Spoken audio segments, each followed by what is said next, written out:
everyone. Thank you for joining us here for KREM 2 News at 6. I'm Whitney Ward. Mark is on assignment. We'll hear from him in just a moment. But first, our top story tonight. As the city of Spokane works to tackle the homeless problem, other cities are sharing their experiences in hopes that we can learn what works and what doesn't and then apply it here. Now, some Spokane business leaders say it has gotten so bad in downtown Spokane that they are starting to take matters into their own hands. They have formed a group. It's called Hello for Good. And just last week, that group brought in some experts from San Diego to share their advice to Spokane.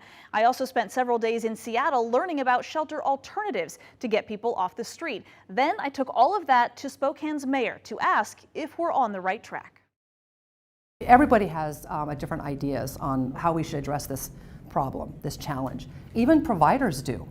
So leaning in on those few things that we can agree on, which was part of my homelessness plan 2.0. Mayor Nadine Woodward tells me her top priority right now is basic. Getting the proposed homeless shelter on East Trent up and running, hopefully by the summer. There has been no proposal brought forward to council. But it's already hit several roadblocks after city council members initially denied approval for a zoning change, and a possible conflict of interest forced the bidding process to start over. He should not have been part of the discussion. Nadine's very angry that her proposal didn't get rubber stamped. Council members also passed a recommendation to restrict the number of beds available at the Trent site. City Council wanted to limit the number of beds. Are you on board with that? No, we specifically looked for a facility that could accommodate a large population. What does a large population mean? 250 plus. What if they limit it to 100? Is that enough? It was a recommendation right now through a resolution. There's been no ordinance that's been passed that would require us to do so. So we're continuing to move forward with the plan that we've initiated, and that is a larger low barrier shelter. We need the capacity. But some city council members question if a large high capacity shelter is the right answer. And really the size of the shelter was based on best practices to make sure that they move out of homelessness and that we're not just warehousing people. Any contract that gets signed for a shelter has to be approved by city council, by a majority of city council. And when one group wants to just push forward, no matter what, with their vision, without compromising discussion and trying to come up with what's going to work best for our community, it really prolongs the process. And many Spokane homeowners say the process is already taking way too long. Neighbors in the area of I-90 and Freya are especially frustrated as the tent encampment there on Department of Transportation land continues to grow, now sitting at more than 300 people in tents and campers. I just can't imagine being somebody thinking about moving into Spokane and seeing that nightmare. What is your plan for that DOT property, that current tent city that is down there, once this shelter is up and running? Then what happens? Well, we're going to connect them to the shelter and to the services that we will have there at the shelter. What if they don't go? That is their decision. That will be their decision. But we're going to make it a lot easier for them to make that decision. As part of our own informal poll, we asked 21 people in that tent encampment if they would use a large shelter space. 57% of them told us no. It's why some local advocates believe tiny homes, not big shelters, are the better answer. And pellet shelters have been successful in producing thriving communities. It's an idea already working in other parts of the state. And they have like all the tiny homes on one side. I had a chance to see one of 17 tiny home villages making a difference in Seattle. Are you open to the idea of tiny homes?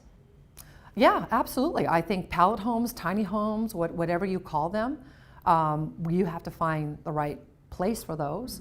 And you've got to have the infrastructure. So there's a lot of considerations that go into that, but I think that's a great option. Especially for transitional housing. The mayor's office says it is currently budgeting up to $3 million to operate the proposed Trent shelter and another $10 to $13 million to fund House of Charity and its move into a new undisclosed location outside of the downtown Spokane core. But some are still questioning if that much money could be more effective elsewhere. Emergency shelters, those are not long-term solutions. Sarah Rankin is a professor at Seattle University's School of Law. She's researched homelessness in Western Washington since 2015. You can invest money in that, but don't be surprised when the problem doesn't, resolve itself. Don't be surprised when homelessness doesn't go down, because you don't have exits for people who are in emergency interventions to go to. Those interventions, she says, include long-term affordable housing and drug and mental health programs. Two things the mayor says her Homeless Plan 2.0 does include, but will take time. But if we can incentivize and come alongside some of these developers and work with them, we have funds that we can help subsidize some of those apartments with. And we need more mental health counselors for people who have a mental illness. We have a workforce shortage crisis when it comes to mental health counselors. And that's not at a local issue. Cities aren't equipped to do that kind of thing. That needs to come from the state. What is your response to people who say a big shelter is not going to fix the problem of this tent city down on DOT property, that people are still going to be in tents, people are still going to be camping? Well, if we have the bed space and they're illegally camping, we can use that as a tool to prevent them from camping. Even on DOT property? No, not on DOT property. When we reached out to DOT for this story, the agency gave us this statement, saying in part, to remove the camp requires an adequate amount of both high and low barrier shelter space, which to date has not materialized. It goes on to say, we are hopeful that through the current discussions taking place on adding additional shelter bed space, that once available, we will be able to react quickly and remove the camp. Spokane's latest point-in-time count shows there are nearly 1,800 people experiencing homelessness in the city right now. Roughly half are considered unhoused, meaning they have nowhere else to go but the streets.